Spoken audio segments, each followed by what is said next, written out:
Hello everyone. Today we are going to discuss Degree 6 Sem English Unit 4. The title of the lesson is The Piece of String written by Guy de Maupassant.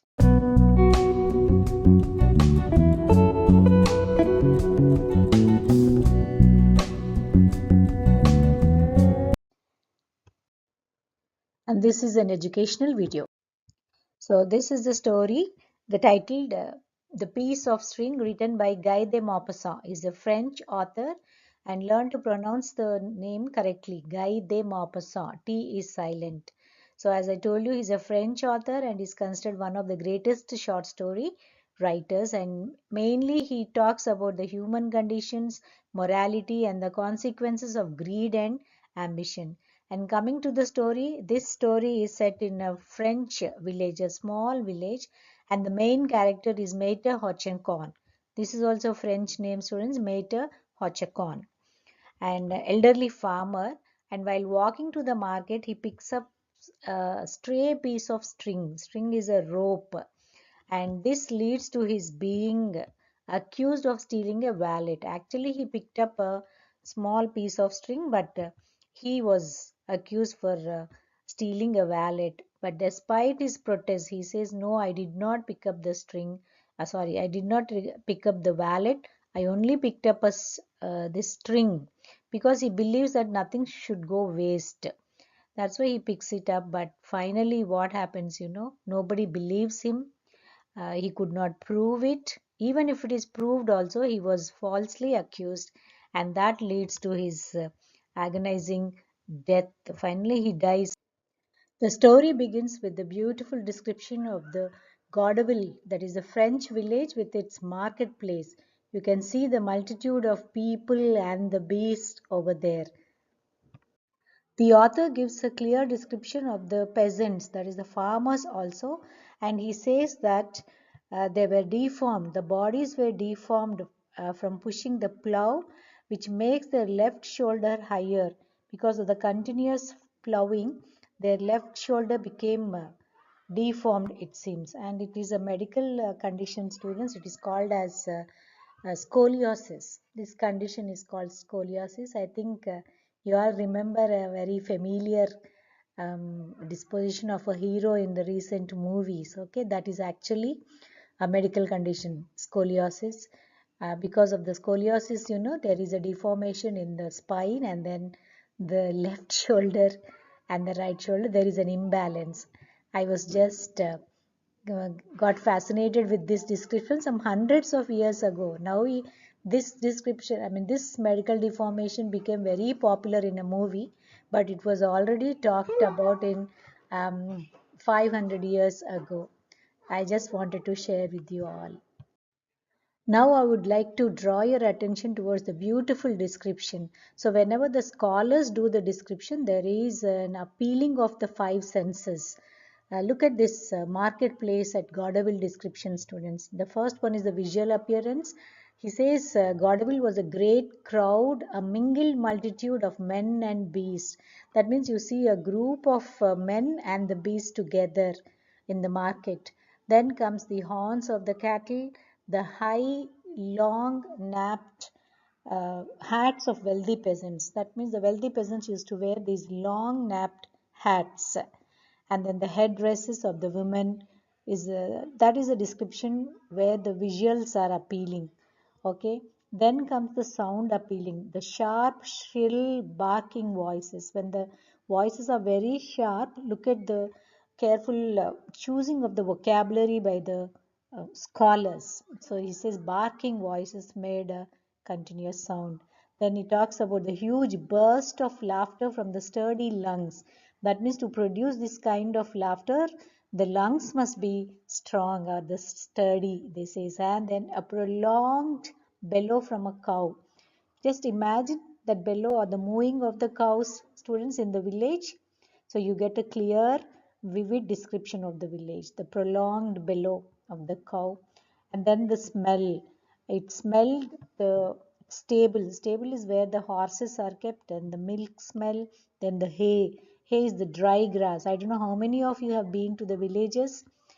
You should go to the villages to have this kind of pleasure. The smell of the hay, And then the perspiration, the sweat, all this kind of description giving off that half human and half animal odor which is peculiar to country folks. So if you go near them, you get this kind of experience, students. So the lesson is completely filled with these kind of rich descriptions. I would like you to read it and enjoy all these kinds of experiences, students. Let us move ahead. And while walking through the market, Meta Hutchinson finds a piece of string over there and he picks it up. And is it not surprising, students? Why does he pick that kind of string? The reason is very interesting and you should all know it. So, Maitre Hutchinson belongs to a tribe called Normans. This is a tribe, and they say they are the descendants of Vikings, which is mentioned in the Bible. So, uh, they feel that everything was worth picking up which could be of any use. So if they find something on the road, they don't leave it because it is unclaimed, nobody bothers about it, so they pick it up thinking that it could be of any use. But what actually happened, when he picked it up and was carefully preparing to roll it up, when he saw Mate Melandine is another person, actually he is the enemy of Hodgkin. So he is a harness maker, that means he also makes ropes. And he was standing in the doorstep staring at Maitre Hodgkin. Then they had once had a quarrel about a halter. We don't know the reason why they quarreled, but they had a quarrel. And halter is actually a string or a belt which is tied around the neck or the face of the horse, that is called a halter. And they had a kind of quarrel over this halter, it seems, and they became enemies, and they had borne each other malice ever since. So since then, they became enemies. And Mater Hodgkin was overcome with a sort of shame because he had watched him picking up that string. Though there is nothing wrong, but he felt very ashamed when his enemy watched him picking up a bit of string in the road.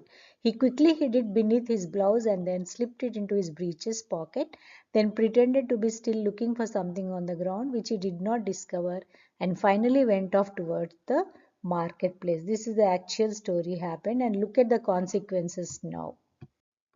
And it became afternoon, and all the people, most of the rich people, they sat at a restaurant called Jordanes, and the room was filled with eaters, just as the vast court was filled with vehicles of every sort.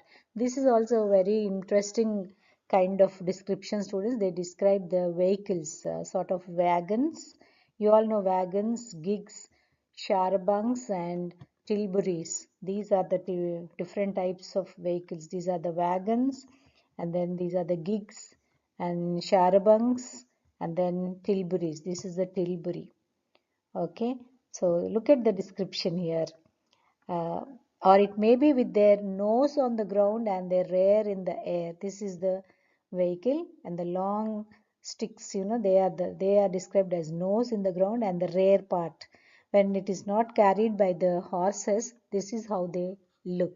So these are the different types of vehicle, students. This also provides us with a rich description of the wealthy people in the city or the Godwill village.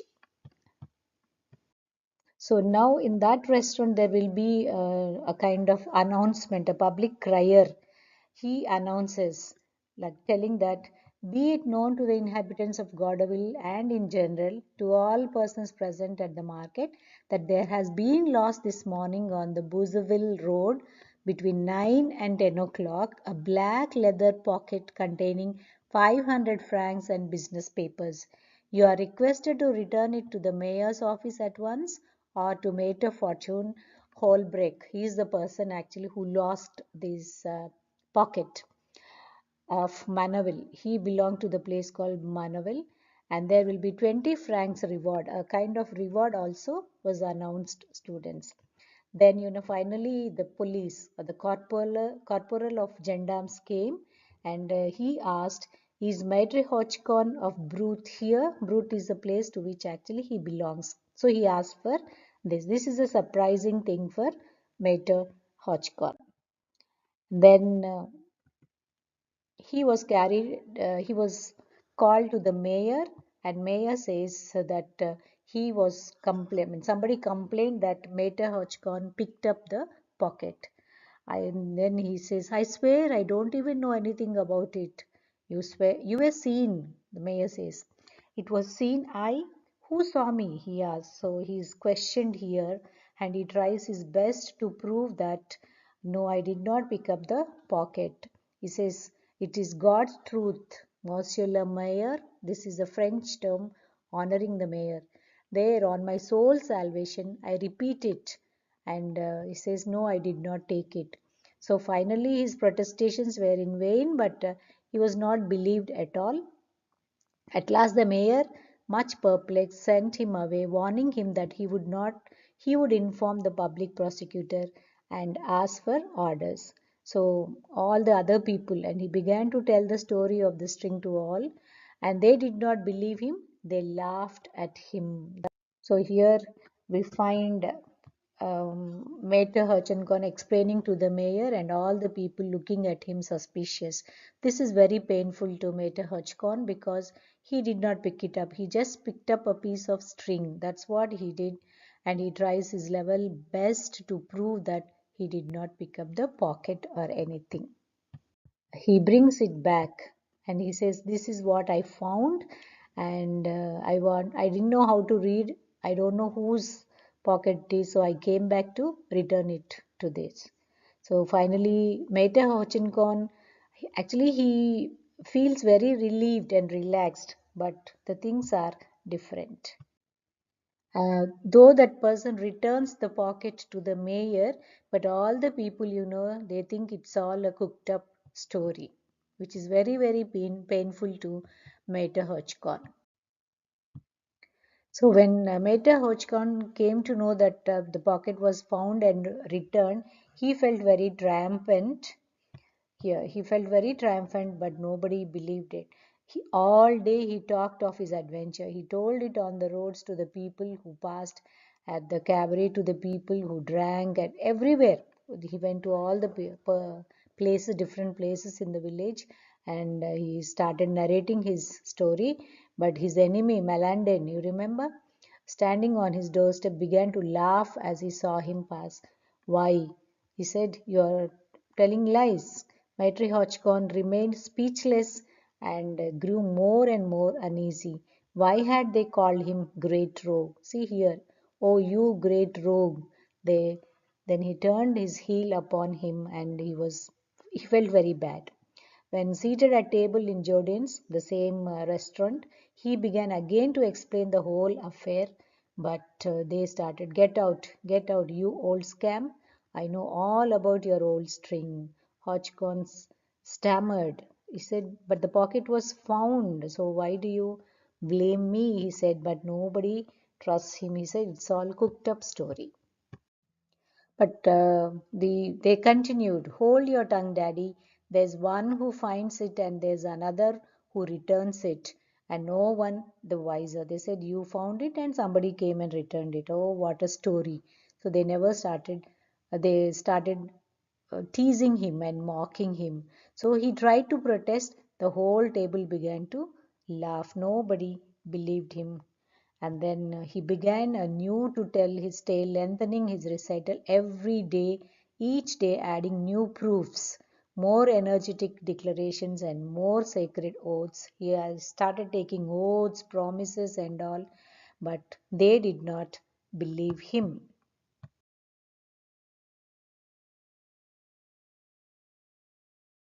So all the people said those are the liar's proofs, they said behind his back, and he felt very bad. And then, finally he took to his bed. He became so sick of continuous brooding and brooding. Finally, he took to bed. He became bedridden. And then finally he dies thinking of that only. He passed away and he suffered like that the entire for 6 months till December last, and then he passed away early in January.